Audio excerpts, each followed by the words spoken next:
Bom, pessoal, agora a gente vai retomar aqui o workshop. Só antes de falar do CSS, só queria mostrar aqui funcionando a questão da legenda, né?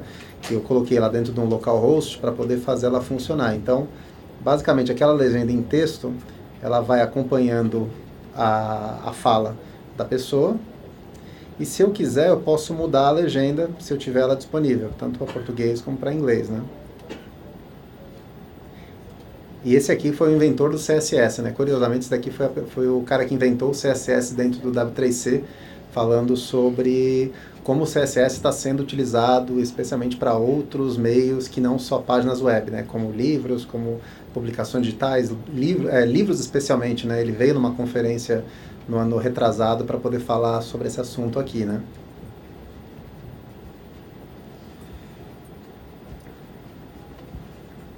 Deixa eu fazer do outro jeito aqui. Só sobre o VTP. Basta você converter. Uma pergunta sobre o VTT. Para transformar em VTT, basta você só renomear um SRT ou ele tem algum formato diferente? Tem algumas diferenças, existem conversores online para isso e também tem um validador online também que a gente usava bastante para você ver se aquele VTT é válido. Então, não é um para um, tem algumas diferenças. Basicamente ele é um arquivo texto em UTF-8. Então, tendo essas duas características e utilizando aquele formato de markup básico dele, ele já funciona, mas tem que tomar alguns certos cuidados para ver se não tem alguma coisa a mais. Não sei por que não está aparecendo aqui, está aparecendo lá. Deixa eu ver se voltou. Vou sentar um pouquinho. Então, beleza. Falando um pouquinho agora, então, sobre CSS, né? Então, nas tecnologias web nós temos basicamente 3 camadas, né? Uma camada estrutural, que a gente tratou no primeiro bloco, que é a camada de markup, semântica, criação de objetos, né? Agora a gente vai falar da segunda camada, que é a camada de estilo, né? Onde você aplica estilos visuais, ou até hoje o CSS é mais do que visual, você consegue colocar animações ou colocar também questões de leitura de texto. E essa é a segunda camada.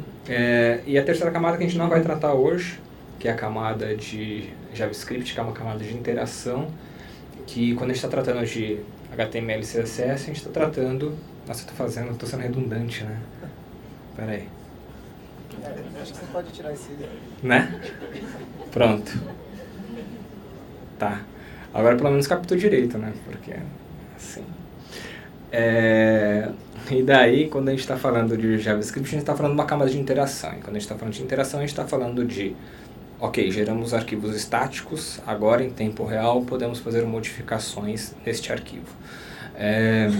Não vamos tratar disso, tá? Hoje. Né? Vamos falar um pouquinho sobre o CSS, tá? Então, o que nós temos lá, o que nós aprendemos na história de hoje? Nós aprendemos na primeira etapa que nós criamos objetos, colocamos semântica nesses objetos, tá?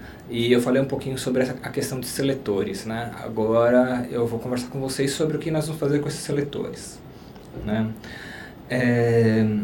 CSS,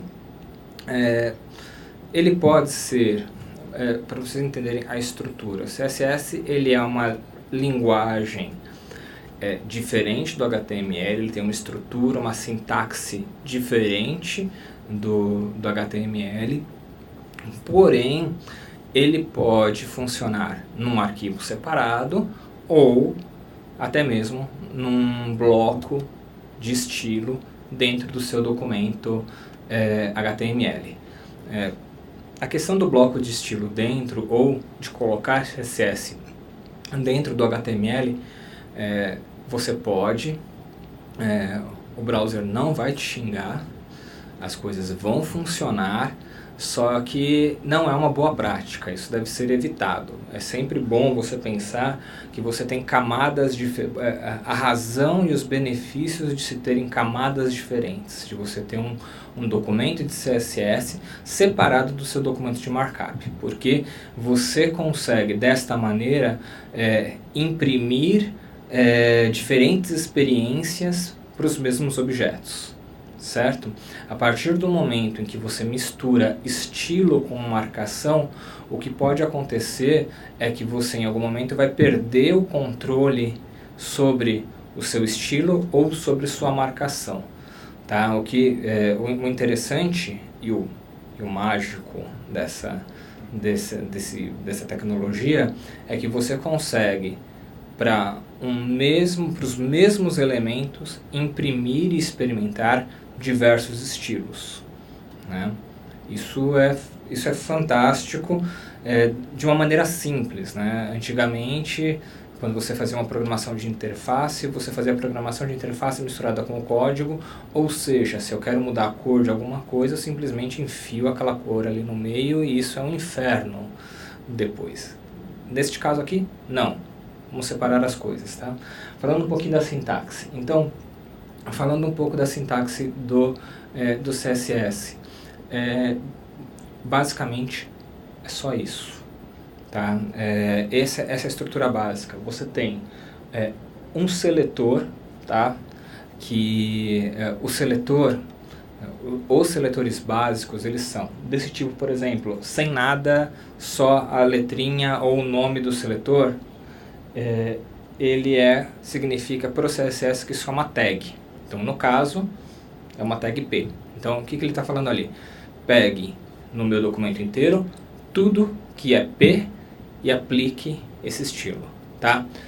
Se eu estou trabalhando com classe, lembrando, um seletor um pouco mais restritivo, como é que eu vou fazer? Eu coloco um pontinho, depois o Reinaldo vai me mostrar direitinho ali, eu coloco um pontinho antes do nome da classe, ali no meu CSS, magicamente ele vai selecionar todo aquele grupo que tem aquela classe e vai fazer a aplicação do estilo, né? E para coisas mais específicas, que são os IDs, você trabalha com um jogo da velha ID, significa que ele vai pegar aquele elemento que tem aquele ID e vai aplicar aquele estilo. Então você foi do mais amplo para o mais restrito. E o que é interessante, então esse é o conceito da sintaxe, conceito 1. Conceito 2 é o conceito de cascata. Por que é Cascade Style Sheet, que é folha de estilo em cascata. O que significa em cascata? Significa que se você aplica um estilo para um objeto que contém outros objetos, para um objeto mais amplo e que contém objetos internos, em cascata, todos os filhos daquele objeto receberão o estilo automaticamente. Tá? Então, se eu tenho um bloco main na minha página e eu aplico nesse bloco main tudo um estilo de cor de fundo ou um estilo de fonte, por exemplo, toda a fonte dentro daquele bloco vai receber aquele estilo. Tá? Então, nós temos essa sintaxe, é um estilo em cascata, né? E daí, o que nós temos aqui? Então, seletor, propriedade e valor. Né? Neste caso, sem aspas. Tá? E o ponto e vírgula faz a separação entre diferentes declarações dentro desse estilo. Então, eu posso colocar dentro da sintaxe do CSS permitida, eu posso colocar N declarações, desde que seja aceita. O que não for aceito simplesmente vai ser ignorado. É a regra básica. O browser não te xinga, ele simplesmente te ignora, né? E você não vai ter aquele estilo. Outra coisa mágica do CSS é que se o estilo se adapta ao elemento. Ou seja, se eu tenho uma classe que está aplicada para um elemento de bloco e a mesma classe está aplicada para um elemento de linha, se, por exemplo, eu coloco a altura, a largura ou coisas que se aplicam a bloco, ele não aplica o elemento de linha, porque ele simplesmente vai ignorar sabendo que aquilo ali não funciona para aquele tipo de elemento. Tá? Isso é automático. Tá? Você quer falar dessa parte bonitinha aqui, Dom? Né? Segura aqui. Aqui é só para tocar rapidamente na forma... Cadê a ponteira? Tá aqui. Na forma, rapidamente, como a gente coloca o CSS dentro de uma página HTML. Então, basicamente, você tem 3 formas de se fazer. Na verdade, a gente pode resumir para 3. Primeiro, como a gente tinha comentado, utilizando o elemento link, e dizendo que é uma folha de estilo que a gente vai importar, e fazendo a referência de onde está esse documento CSS. Então, isso daqui vai dentro do head do elemento HTML. Você pode utilizar um recurso para importar uma outra folha de estilo dentro de uma folha de estilo já existente. Você pode utilizar esse recurso de @import para você trazer um outro tipo de CSS para dentro do CSS, do arquivo CSS que já existe. Acho que depois que a gente vê a estrutura do documento, vai ficar muito mais fácil para compreender esses detalhes. Esse daqui é a forma para você fazer comentários, ou seja, é o tipo de informação que não vai ser renderizado pelo browser. Então, se você quer colocar uma informação de o que significa aquele código que você está colocando, você pode utilizar entre o barra asterisco, depois asterisco barra. E aqui você pode definir o tipo de mídia que vai ser utilizado esse CSS. Então, existem alguns recursos que você pode utilizar por tamanho de viewport, né, de tela do browser. Você pode definir até por tipo de dispositivo, por... Se é impresso. Se ele é impresso também, ou então até verificar, você pode utilizar, por exemplo, se você está utilizando um celular, dizer que se ele estiver na horizontal, ele vai utilizar um CSS de um jeito, se ele estiver na vertical, ele vai estar utilizando um outro tipo de CSS. Tudo isso é configurável, você pode trazer esse tipo de recurso conforme você vai aplicando no CSS. Isso é muito comum quando a gente fala de design responsivo, né? Então, quando você faz aquelas páginas que quando você abre no celular, ela está bonitinha, funciona legal, e quando você abre no browser, ela tem outro tipo de conteúdo, aparecem outras coisas, na grande maioria das vezes eles estão utilizando um recurso que ele identifica o tamanho da janelinha do seu browser para poder te entregar o CSS apropriado para cada um deles. O que é interessante, se a gente for pensar nessa abordagem de digital first para o impresso, você pode ter um CSS para impressão. Então, você pode ter... E isso é interessante de você ter a questão de múltiplas experiências para um único código, né? Então, se eu tenho um livro multimídia, eu posso imprimir uma experiência para o online ou para o mobile, e na hora de imprimir, eu imprimo da maneira que eu quero e que ele apareça da melhor maneira para impressão. Tá, aqui é um pouco da sintaxe que o Clécio já comentou, mas só para mostrar para vocês eles na prática, né? Eu posso fazer a seleção, posso utilizar um seletor por um elemento, então eu vou dizer que todos os elementos H1, eles vão ter, o texto vai ser azul, ou então eu posso definir uma classe, dizer que todos os elementos que têm um atributo class igual headers, ele vai ter o conteúdo desse texto em azul, ou então um elemento que tem um ID igual a header vai ser blue. Vocês percebem que a única diferença que tem é que um está utilizando um ponto e o outro está utilizando um jogo da velha para poder identificar cada um deles. Lembrando, classe, você pode ter várias delas no mesmo documento. ID, você só pode ter um.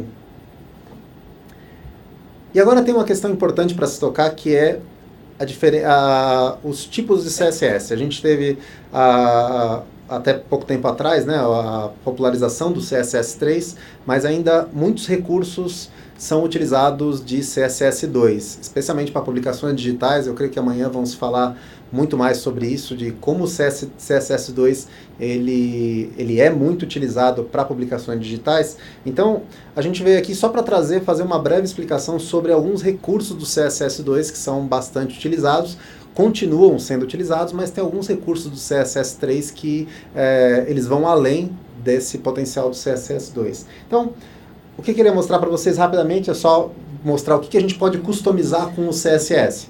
Bordas, margem, espaçamento, fazer efeitos visuais, agregação de conteúdo, mudança de numeração automática em listas, alteração de cores, tanto de texto como de fundo. É possível fazer paginação para impressão. Você pode selecionar o tipo de fonte, baseado em certas fontes básicas. No CSS3 você consegue importar certos tipos de fonte para dentro do seu documento HTML. Texto, tabelas e interface para usuário. Eu trouxe aqui alguns exemplos para poder mostrar para vocês, mas acho que o ponto principal para tocar na maioria dos tópicos, especialmente no início, é explicar o conceito do Box Model. O CSS ele trabalha com esse princípio de Box Model, que você pode separar o conteúdo, especialmente o conteúdo que está em volta do seu objeto, de 3 formas distintas. Imagina que esse quadradinho aqui é o seu conteúdo, é um texto. Então você tem o texto e você tem a borda, que são coisas visíveis. Você pode definir como uma borda, que a borda seja visível. Então você tem o seu conteúdo e o seu texto. Desculpa, o conteúdo e a borda. Você consegue definir o espaçamento entre o conteúdo e a borda, ou seja, o que está antes de sair da borda, e o conteúdo da margem, que está fora da borda, que vai interagir com o outro conteúdo que está em volta da página. Então eu posso definir um espaçamento dentro desse conteúdo que vai se comportar de uma forma antes de passar pela borda, e eu posso dizer a distância que ele vai ter da borda para o conteúdo externo.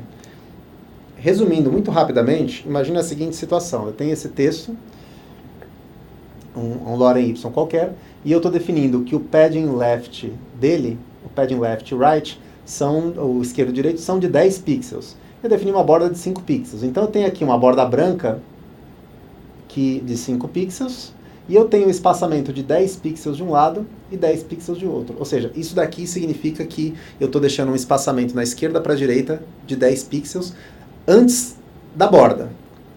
E depois eu pego esse mesmo elemento e digo que a margem superior e a margem inferior vai ser de 10 pixels. Eu estou considerando que as margens esquerda e direita são 0. Então eu tenho aqui borda, borda, borda e borda. Só que eu estou dizendo que ele vai ter uma margem de 10 pixels, tanto para cima quanto para baixo. Então o conteúdo ele vai simplesmente envolver tudo isso daqui sem atravessar essa parte da borda. Então a sensação que você vai ter, se eu não tivesse nenhuma marcação de borda, é que eu tenho 10 pixels para cima, para baixo, esquerda e direita. Só que esquerda e direita eu tenho a definição antes da borda e em cima e embaixo eu tenho depois da borda. Parece meio confuso, mas depois eu vou mostrar isso daqui no código, acho que fica muito mais fácil para a gente poder compreender. Tem uma questão interessante que é o posicionamento, né? No CSS2 você pode posicionar esses objetos na página e fazer o conteúdo fluir em volta dele. Então, lembra que eu falei que o modelo de box, quando você define um box, todo o conteúdo vai para a linha de baixo, como se você estivesse colocando caixinhas. No CSS2, você consegue definir, por exemplo, um posicionamento e dizer que a minha imagem ela vai estar posicionada à direita e todo o texto em volta dela vai fluir pela esquerda. Se eu fizer a inversão, fizer a imagem se posicionar para a esquerda, ele vai pegar o texto que está logo na sequência e vai fazer também ele envolver toda a imagem.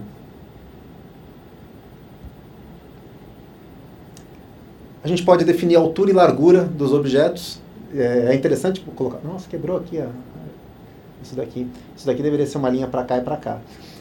A gente pode definir a altura e largura dos objetos, porque imagina que você está colocando uma imagem no seu site e você precisa talvez diminuir ou aumentar um pouco o tamanho sem necessariamente você ter que manipular a imagem no Photoshop. Você quer simplesmente que ela seja exibida num tamanho menor no mobile ou um tamanho maior no navegador. Você pode definir a altura e largura dessa imagem dentro do CSS também. Você pode definir tanto a altura como a largura. E você pode definir essas proporções tanto em unidades relativas e unidades absolutas. Então, unidade relativa significa que eu estou pegando um tamanho base que já existe pelo browser e estou dizendo quantas vezes ela vai aumentar ou diminuir. Então, se eu colocar, por exemplo, 2 EM, ele vai aumentar 2 vezes com base na informação que ele já tem previamente. Então, se eu tenho um texto que está com 10 pixels, se eu colocar em outro lugar que ele vai se comportar com 2 EM, ele vai colocar aquele conteúdo no tamanho de 20 pixels, sempre baseado no anterior. E o absoluto é eu definir, por exemplo, a altura e largura em pixels, por exemplo. Eu vou dizer que isso aqui tem 450 pixels, ponto. Não vai mudar se eu colocar isso de uma outra forma.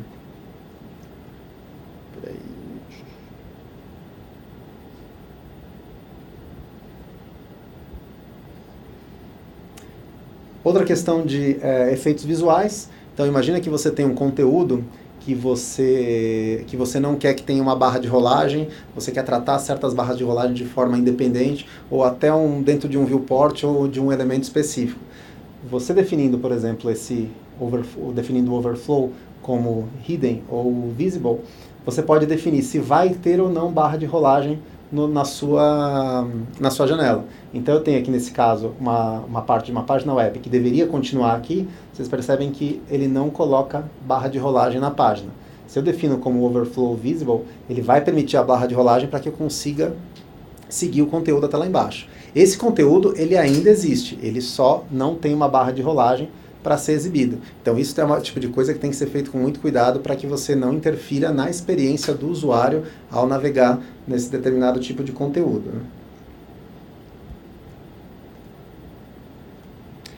Outra questão interessante com relação a esses efeitos visuais, né? É muito comum a gente querer esconder conteúdo com CSS. Você utilizar, por exemplo, essas aqui são duas técnicas que são possíveis de se esconder conteúdo no CSS, só que as duas, cada uma tem uma função diferente.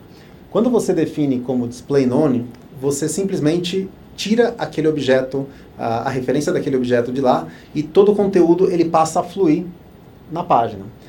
Se eu definir o visibility hidden, o espaço para esse elemento continua aqui. Ele simplesmente não está mais disponível de forma visual na tela, mas ele ainda continua ocupando espaço no meio da página. Opa. Com relação a cores, aqui tem uma questão bem interessante que é a gente definir tanto a questão de cor como a questão de cor de fundo. Sempre que você definir o color, essa cor em hexadecimal, ela representa a cor do texto. Quando eu quero definir uma cor de fundo em algum elemento, eu tenho que utilizar background color. Ou então eu posso manipular essas cores de fundo de formas diferentes. Por exemplo, eu posso definir que o meu fundo vai ser uma imagem, eu uso esse background image e coloco uma URL e chamo esse arquivo de um arquivo externo.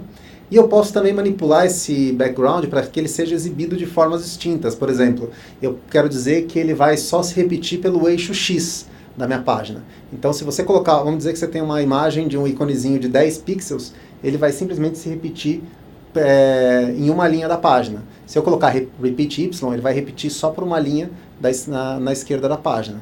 Isso eu posso configurar para que ele seja repetido em tudo, eu posso aumentar o tamanho desse fundo, eu posso fazer várias manipulações utilizando esse tipo de recurso dentro do CSS. Paginação para impressão, a gente consegue, por exemplo, definir em que partes de um texto de CSS ele vai fazer uma quebra quando você resolver imprimir algum tipo de página. Então você pode dizer que ele sempre faça uma quebra de página antes de um determinado elemento ou depois de um determinado elemento. Isso é muito interessante, especialmente quando está se falando nesse cenário de trazer essa formatação visual para dentro de uma publicação digital, a gente poder manipular como isso daqui vai ser impresso é muito interessante. No ano passado, na verdade, no ano retrasado, quando o Bert Boas veio aqui no Brasil, ele falou um pouco sobre isso, sobre o futuro das publicações digitais e especialmente relacionado ao CSS, que cada vez mais eles estão trabalhando para implementar recursos que sejam úteis para quem vai publicar algum conteúdo digital, especialmente livros, revistas ou qualquer tipo de publicação, que o CSS ele possa ser utilizado para poder manipular. Então ele fala de um cenário assim, de um mundo perfeito, de você imaginar que você tem o seu EPUB e um dia você possa pegar esse código desse EPUB e você possa imprimir, ele mantenha os mesmos recursos de formatação daquele seu documento HTML. É um sonho que talvez esteja muito distante, mas é um tipo de trabalho que é interessante de perceber que tem alguém já pesquisando esse tipo de coisa, pensando em vários formatos de leitura para um conteúdo digital, né? No CSS2 você pode fazer algumas pequenas formatações de texto, especialmente aumentar, diminuir, centralizar e tornar maiúsculo, né, algum determinado tipo de conteúdo. E você pode selecionar algum tipo de fonte, mas com base num número limitado de fontes que você tenha, considerando que no computador da pessoa também tem esse tipo de fonte. No CSS3 você já consegue trazer esse tipo de outros tipos de fonte para dentro da publicação e que ela seja exibida dentro do navegador, independente do usuário ter ou não aquela fonte, né? Você quer falar mais alguma coisa de CSS2? A gente já vai direto para o CSS3, tá? Então agora passar para o CSS3. Uma outra diferença interessante que surgiu na diferença do na forma de se construir o CSS, especialmente a recomendação, foi que o CSS2 ele é uma documentação única. Se você entrar no site do W3C, você vai procurar a documentação do CSS 2.1, é uma tripa gigantesca com todas as informações que você precisa com base do CSS 2.1. No CSS3 ele já foi feito diferente porque ele começou a ser modularizado. Então você não precisava mais esperar tanto tempo para que uma recomendação tivesse completa. O CSS 2.1, se eu não me engano, ele levou mais de 10 anos para virar uma recomendação. Mesmo todo mundo utilizando aquela recomendação, ainda tinha muita gente que já dava suporte, muitos navegadores já davam suporte muito antes de virar recomendação. Então agora você tem a documentação sendo separada de forma distinta. Por exemplo, você tem fontes, CSS fontes, você tem transições, você tem outros recursos que são padronizados de forma separada. Então você não precisa esperar todo o bloco de CSS se tornar recomendação para poder utilizar. E aqui a gente separou só alguns recursos do CSS3 que eu acho que são interessantes de se mostrar, considerando o que dá para se fazer e pensando um pouco no que a gente pode considerar como publicações digitais, né? Então, a gente colocou aqui para mostrar para vocês animações, alguns efeitos que a gente pode implementar nas páginas, como fazer um tipo de conteúdo com uma borda sombreada e arredondada e como você colocar fontes em uma publicação. Então, só para mostrar para vocês aqui um pouco de como ele funciona. Depois eu vou mostrar isso daqui funcionando, porque mostrar uma animação num slide acho que não tem muita graça, né? Aqui o que eu estou fazendo? Eu estou pegando uma lista e estou dizendo que, olha, essa lista ela tem um fundo branco. Só que quando eu passar o mouse por essa lista, o fundo dela vai mudar para verde. Só que aqui eu estou colocando um recurso dizendo, olha, só que ela vai ter uma transição de 2 segundos. Então, diferente de quando eu passar o mouse e soltar, tipo, ficou verde, branco, ela vai fazer o seguinte, quando eu passar o mouse, ela vai vir do branco para o verde de forma bem linear, com uma forma bem mais suave e com um efeito visual bem mais interessante. Deixa eu tô com isso aqui na mão, então dá para andar. Mas você pode fazer animações muito mais complexas com o CSS. Tem os recursos de animações do CSS, eles são incríveis e são muito divertidos para você poder experimentar. Então, como que funciona o modelo do CSS? Você define primeiro as características, né, da sua animação. Você tem que definir o nome da animação, quanto tempo ela vai durar e quantas vezes ela vai rodar. Se você não definir isso daqui, ela vai rodar para sempre. Ela termina e volta.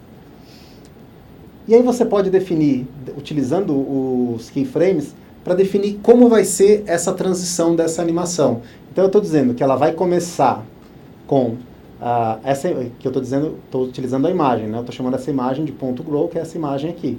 Eu estou dizendo que ela vai começar com uma altura e largura de 300 pixels e vai terminar com uma altura e largura de 100 pixels. Então é interessante que o que ela vai fazer? Ela está com 300 pixels e vai diminuir.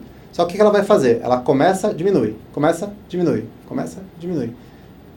Como que eu poderia fazer para criar uma outra etapa para essa animação? Em vez de eu colocar só esse from to, eu posso definir cada etapa dela como percentual. Então eu posso colocar talvez uma terceira etapa aqui e dizer que em 0% ela vai estar com 300 pixels. Em 50% ela vai estar com 100 pixels. E depois em 100% ela vai voltar para 300 pixels. Ou então, em 100%, ela vai aumentar para 500. Eu posso definir tudo isso e posso criar quantas etapas eu quiser. Posso colocar 1%, 1.1 e assim por diante. Posso fazer animações bem complexas só utilizando alguns recursos de CSS. Depois a gente vai fazer isso daqui para mostrar ele funcionando.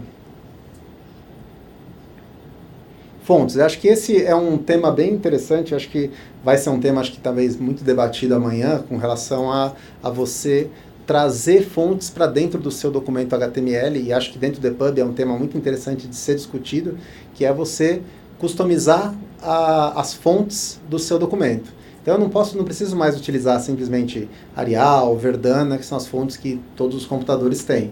Eu posso baixar uma fonte. Aqui eu estou utilizando uma fonte formato WOFF, que é uma fonte também padronizada dentro do W3C, uma fonte livre e aberta. Eu posso simplesmente trazer essa fonte de um endereço absoluto ou relativo, né? Eu posso colocar ele dentro da minha pasta e chamar essa fonte. E primeiro eu tenho que chamar por esse recurso de fonte face, definir qual é a família.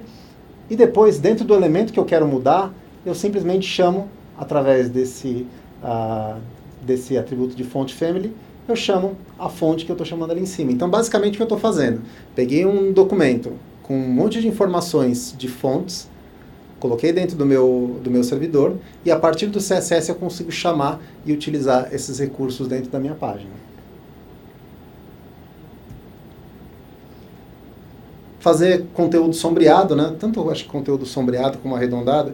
Eu lembro da dificuldade que era, na época, como o Clécio falou, da web lascada, de você, por exemplo, fazer uma borda em um box dentro de uma página. Era um inferno porque você tinha que usar a imagem, você tinha que colocar um background que você tinha que replicar em cima e embaixo, e nunca ficava bom. Com o tempo foi surgindo esse recurso dentro do CSS, e não só para que você possa colocar bordas nos objetos, como para que você possa colocar bordas nos textos também. Desculpa, borda não, nesse caso sombras, né? Você pode colocar sombras dentro do conteúdo em bloco e conteúdo em texto. Então, utilizando esse text shadow, eu coloco alguns valores que representam esse conteúdo. Na verdade, deixa eu ver se eu estou certo. Se eu não me engano, é 1 pixel para... essa aqui é a distância para a direita, a distância para baixo. Esse daqui é o raio de desfoque que ele vai ter. E depois eu defino a cor. Mesma coisa para os boxes. Eu defino qual vai ser a distância para baixo, é isso mesmo. Qual vai ser a distância para baixo, qual vai ser a distância para lateral. Se eu quisesse colocar para a esquerda, eu teria que colocar -5. E qual vai ser o desfoque que ele vai ter. E aí a cor do meu objeto. Então, utilizando uma linha de CSS, eu consigo fazer um box sombreado. A mesma coisa com borda arredondada. Isso também se aplica no caso do CSS para sombras, mas basicamente o que eu tenho? Eu defino a borda, essa definição de border radius, né? Eu defino o tamanho dessa curva que vai ser feita. Eu defini todas elas com 10 pixels. Eu defino top left, top right, bottom left. Então ele começa 1, 2, 3 e 4. Só que, em vez de eu ter que fazer todo esse tipo de coisa, colocar e definir cada um deles, eu posso simplesmente definir o border radius e colocar os 4 valores. Basicamente, o que ele faz? Ele pega o primeiro valor, é sempre o superior esquerdo, e vai seguindo o sentido horário. 1, 2, 3, 4. Então, se eu quiser mudar, por exemplo, essa borda aqui, que eu quero que seja 20 pixels, que ela fique mais aberta, eu tenho que colocar aqui nesse terceiro bloco. Bom, e aí agora acho que a ideia seria mostrar um pouco para vocês como o CSS funciona na prática. Então, eu queria mostrar para vocês algumas interações que a gente consegue fazer dentro do código utilizando o CSS. Acho que a ideia é a gente poder mostrar dentro daquela... Opa, deixa eu ver.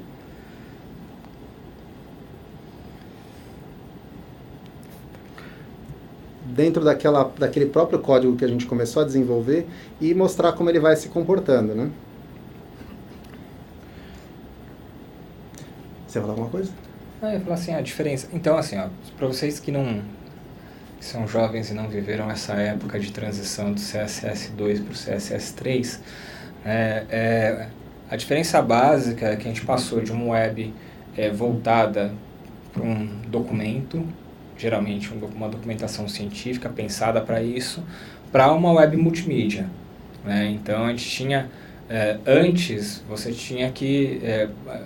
para você fazer coisas simples, como bordas e tal, você tinha que fazer gambiarras terríveis, com tabelas e outras coisas, e isso se transformou em algo muito, muito simples de ser feito, né?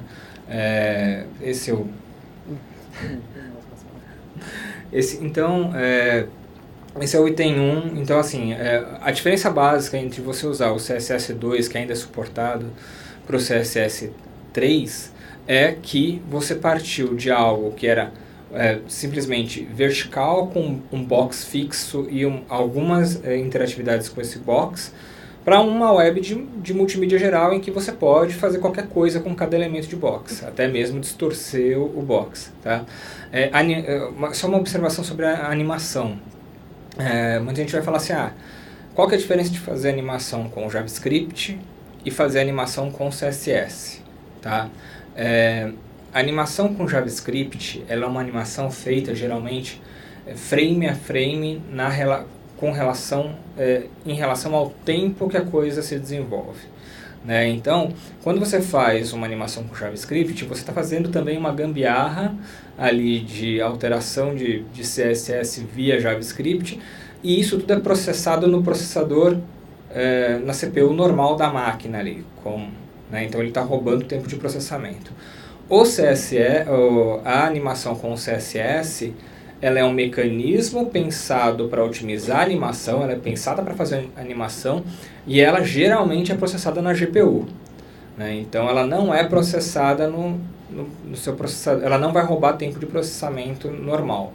Daí você vai falar assim, bom, mas e para publicação digital? Eu vou colocar uma animação em CSS, vai rolar numa boa e tal. Você fala assim, olha, depende da experiência que você vai colocar. Você pode ter uma experiência rica que roda num leitor mais capacitado, e você pode ter uma experiência de backup que roda em leitores que não suportam.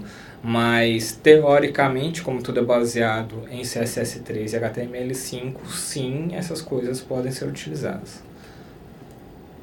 Então, uma outra coisa importante de se citar com relação ao CSS é que, quando eu defino esse estilo na minha página, eu estou dizendo que essa página ela vai começar a utilizar tudo que eu estiver colocando dentro desse arquivo estilo1.css. O que é legal aqui? Se eu colocar isso daqui em todas as páginas do meu site, eu fizer a alteração visual de um arquivo, ele se reflete em todo o site. Todos eles estiverem relacionados a esse documento. Então, é muito interessante poder perceber que com uma pequena alteração eu consigo modificar um monte de coisa. Então, vamos mostrar direto aqui o CSS aqui funcionando. Eu já criei aqui um arquivo chamado estilo1.css, que é o que está sendo referenciado por este documento. Então, a princípio eu tenho... Deixa eu aumentar aqui. Eu tenho um body, ou eu estou dizendo que toda a cor do texto que está dentro do body, ele vai ser preto. Só que eu vou chamar ele de azul. Deixa eu ver qual que estava aberto aqui, esse aqui. Não, esse aqui está no localhost. Olha aqui, então todos os textos agora dessa página, eles vão se comportar como azul, porque eu estou dizendo que todos os textos que estão dentro do body, eles têm que se comportar, têm que seguir esse critério. Aí eu vou dizer que não, eu quero além de ser azul, eu quero que ele esteja alinhado para a direita. Opa. Ainda não entende português, né? Olha só. Uma coisa interessante que aqui aconteceu, vocês perceberam que o texto se alinhou, só que esses números continuaram aqui. Por quê? Esse daqui é um elemento de bloco que ele toma toda essa linha. Então, essa daqui é simplesmente a marcação da lista. O texto, sim, ele foi alinhado para a direita. Então, você percebe que todos os textos estão ali. Só que agora eu não quero que os textos de todo o documento estejam alinhados para a direita e seja azul. Eu quero que só os parágrafos, né? Então, quando eu fizer isso, ele pega só o que está dentro dos parágrafos e coloca como azul. Ó, lá em cima, ele continua tudo da mesma forma. Então eu posso fazer várias manipulações desses objetos. Agora vamos dizer que eu quero manipular um objeto específico. Então vamos dizer que eu quero pegar dentro daqui desse modelo, eu vou pegar um item da lista e vou chamar ele de class igual... eu não sou criativo, sou péssimo de design, gente, então vocês me perdoem. Então eu vou definir que tudo que for esse ponto temp, ele vai ser da cor azul e vai estar alinhado para a direita. Quando eu fizer isso, olha só, eu só tenho um elemento, um desses objetos que se tornou azul e acabou indo para o lado direito da página. Agora vamos fazer aquelas coisas de a gente poder criar um pouco de comportamento mais divertido. Então, vamos dizer que esse temp, vamos colocar a lista, o LI. Então, o LI, ele tem background color cinza, e aí eu vou dizer que a lista, quando eu passar o mouse, quando eu passar o mouse, ele vai para background color green. E eu vou colocar o transition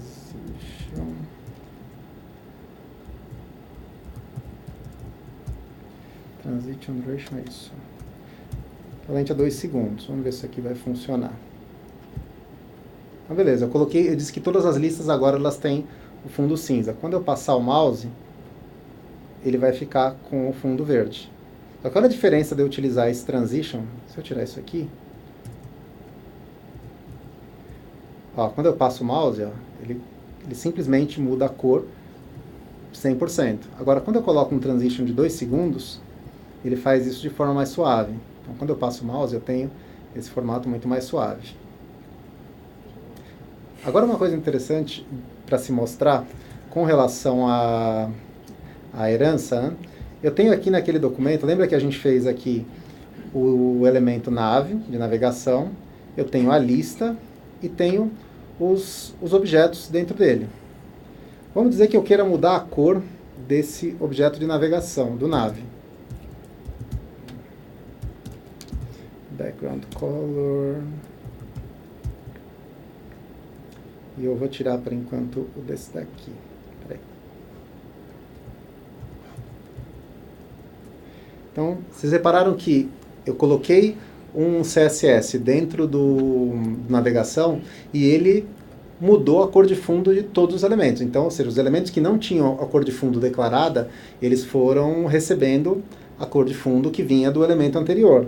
Só que quando eu declaro essa informação da cor de fundo dos elementos, ele começa a receber esse tipo de informação do seu CSS e começa a executar. Então, de cima para baixo, você começa a ter informação desse tipo de conteúdo dentro do seu objeto. E ele continua funcionando com aquela animação que eu havia comentado.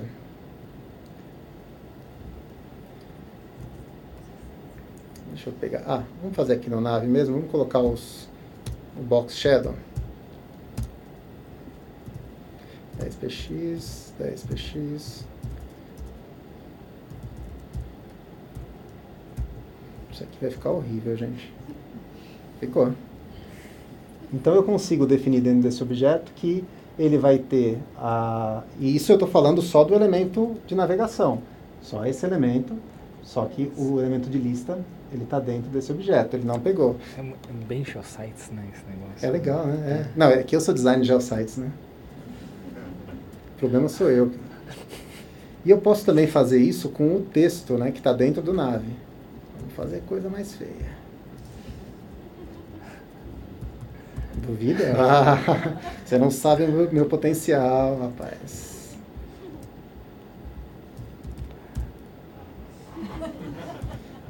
A gente tem um potencial... Ah, peraí, opa. F5. Aí ele pegou. Aí que tá com 1 pixel só, a gente pode aumentar para 2. Lá, 3.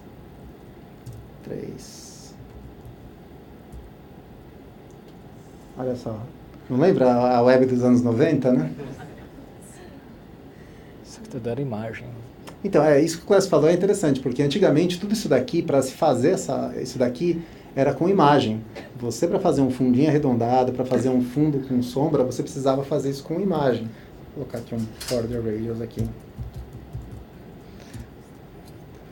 Alguém vai ter que te parar. Tá. Aqui, eu prometo, eu parei com isso daqui, prometo.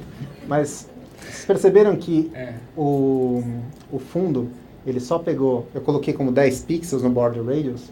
Quando eu defino por 10 pixels, eu estou dizendo que todas as bordas devem ter esse tipo de informação. Só que aqui eu tenho um elemento que está na frente e olha só, ele cobriu essa borda. Se eu diminuísse o espaço desse elemento ou se eu tirasse ele daqui, ele poderia funcionar melhor. Ou então, vamos fazer pior. Então. Calma, vamos fazer pior. Nossa, que medo. Olha lá. Então eu tenho aqui todos os ícones, todos os itens dessa lista com a borda arredondada.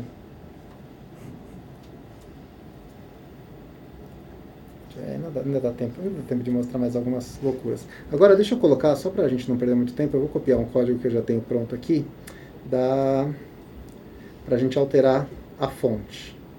Então o que eu vou fazer? Só te falar, se colocar um padding lá para explicar uma regra que verdade. Coloca no L, que daí dá para ver direitinho. A gente não fez o L ainda. Daí a gente tem um elemento de bloco, o L com padding e margem. Que daí... Então...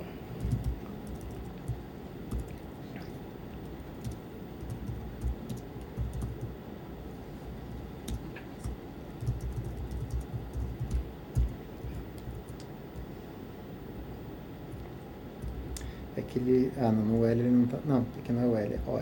É OL. Foi. Aí, olha que coisa linda. Então, só para... o que é interessante para vocês saberem como é que você posiciona, porque você tem controle sobre os quatro cantos da borda, da margem e tal, né? Vou aumentar mais para a gente poder visualizar melhor. Porque daí, o que acontece? Você tem para você se lembrar de o que é cada elemento ali, vamos colocar lá, coloca em 4, divide em 4, aqui, ó, 70, 70, 70, 70.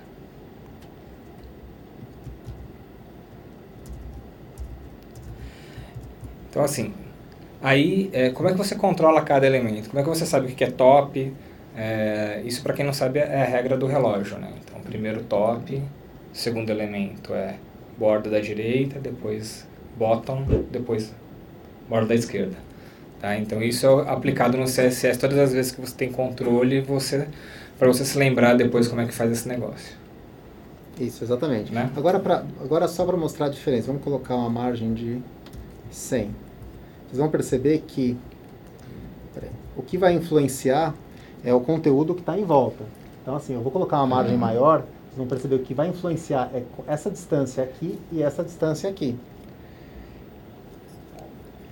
Então, acho que fica muito mais fácil para entender esse conceito do box, para que você possa manipular ele de forma melhor com relação aos elementos que você tem na página.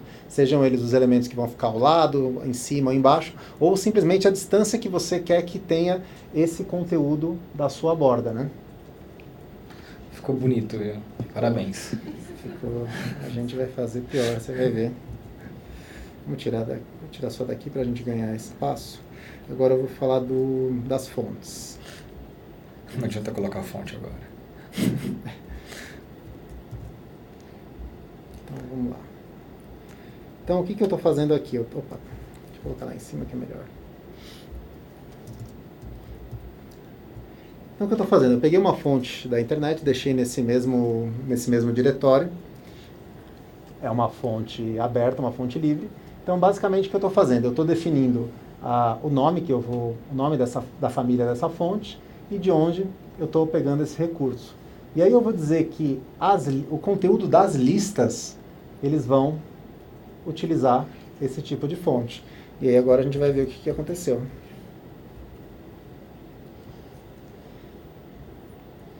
Para a gente poder enxergar, ver um pouco melhor, eu vou fazer só um li ponto teste.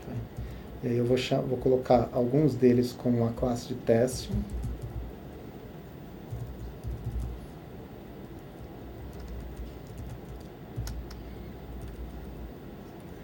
Menos uns dois, só para a gente ter uma ideia. Então, ó, vocês percebem que as fontes que eu defini como os elementos que eu defini que devem receber esse tipo de formatação, olha só a diferença que ficaram essas fontes aqui. Não foi só o tamanho dela, o tipo de fonte mudou. Então, eu consigo importar isso para um documento e eu posso utilizar esse tipo de recurso offline. Então, eu não preciso necessariamente estar na web para poder fazer isso. A gente consegue já fazer, por exemplo, em alguns tipos de EPUB, em alguns leitores de EPUB, você já consegue fazer algumas formatações de fonte. Você já consegue modificar esse tipo de conteúdo. E aí agora vamos para a parte, vamos mostrar a animação, e aí acho que depois a gente abre para a gente poder conversar. Bom, deixa eu pegar o código. Né? Eu vou pegar o código aqui já da animação. Tem uma animação que eu já deixei pronta.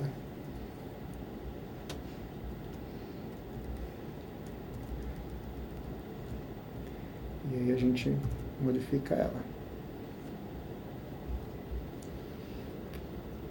Então, o que eu estou fazendo aqui? Eu criei uma classe chamada .grow. Esse é o tipo de coisa que eu posso definir também. Se eu tenho várias classes em vários objetos, por exemplo, eu tenho essa classe grow, eu posso ter ela dentro de um parágrafo, eu posso ter ela dentro de um container, eu posso ter ela dentro de uma imagem. Se eu definir qual elemento que eu quero que ele seja selecionado, eu posso definir o nome do elemento, ponto, o nome da classe. Ele vai buscar especificamente aquela classe que está dentro do objeto específico que eu estou mostrando. Então, basicamente aqui, o que ele vai fazer? Eu dei um nome dessa animação, diagonal slide, defini a duração dela, vai durar 5 segundos e vai se repetir 10 vezes.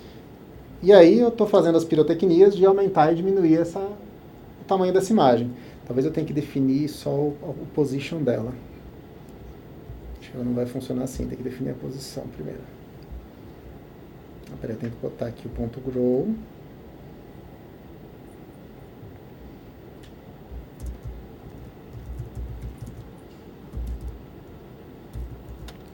Opa, fiz... Não, certo.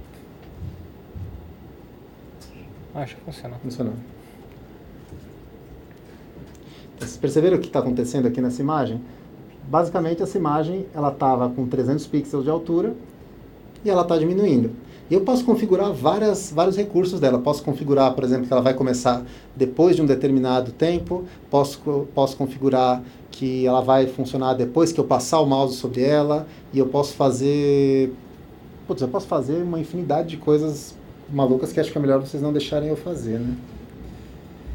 E só para mostrar ele funcionando naquele processo de definir as etapas, né? Então eu tenho aqui os meus keyframes, que eu posso dizer que em 0% ele vai ter 300, em 50% ele vai ter 100 e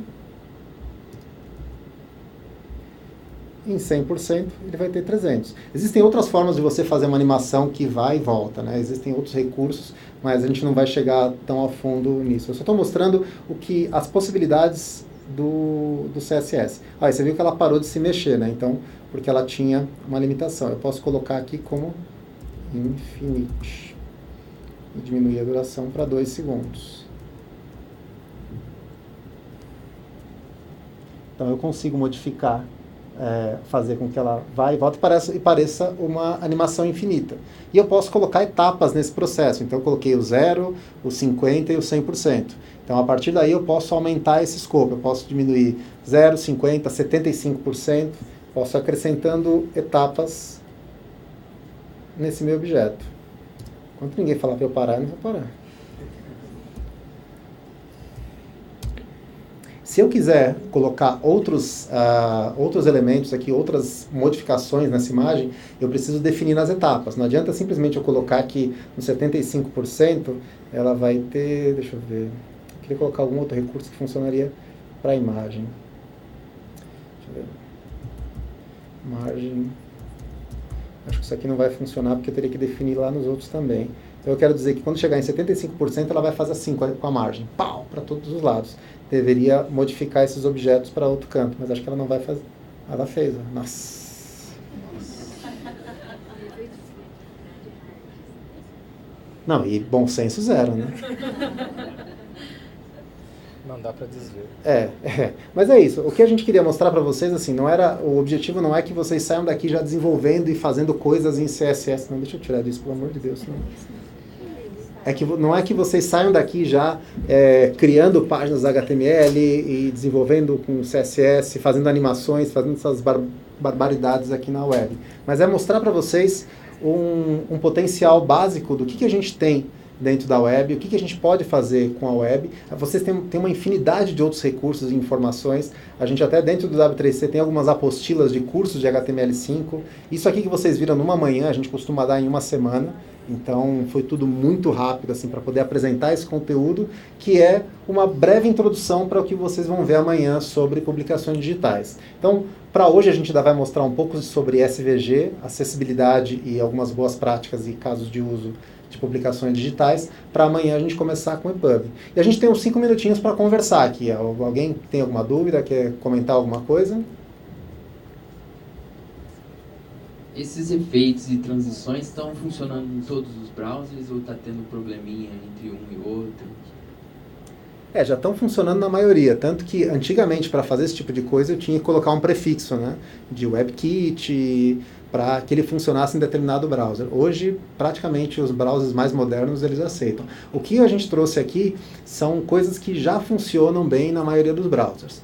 A discussão sobre como vai ser implementado em publicações digitais é o tipo de coisa que vale a pena a gente conversar mesmo com os especialistas que vão tratar disso amanhã, porque tem grande parte dessas coisas que eu estou colocando aqui, se você pensar num EPUB, num leitor de EPUB padrão, pode ser que alguns leiam, alguns suportem e outros não. Então é o tipo de coisa que tem que ter muito cuidado na implementação.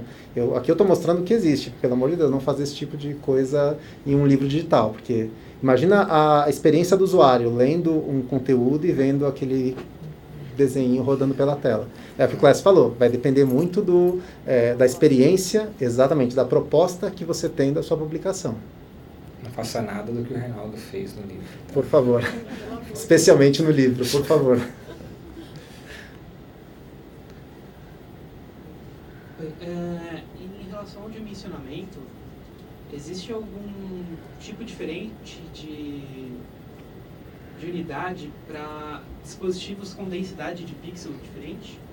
Porque quando você muda de um dispositivo para o outro, você pode ter um erro, né, no dimensionamento. Boa pergunta. Eu não sei te dizer essa resposta agora, não consigo te dar essa resposta agora, mas eu acredito que tem uma forma de você fazer isso, de você dimensionar e até você definir, por exemplo, uma coisa que dá para se fazer é você definir tipos de imagem baseado no tipo de dispositivo, no tipo de renderização. Você consegue identificar determinados recursos baseado no tipo de dispositivo, mas eu creio que sim, eu creio que devo fazer esse tipo de... eu acho que dá para você usar no width, no height, porcentagem.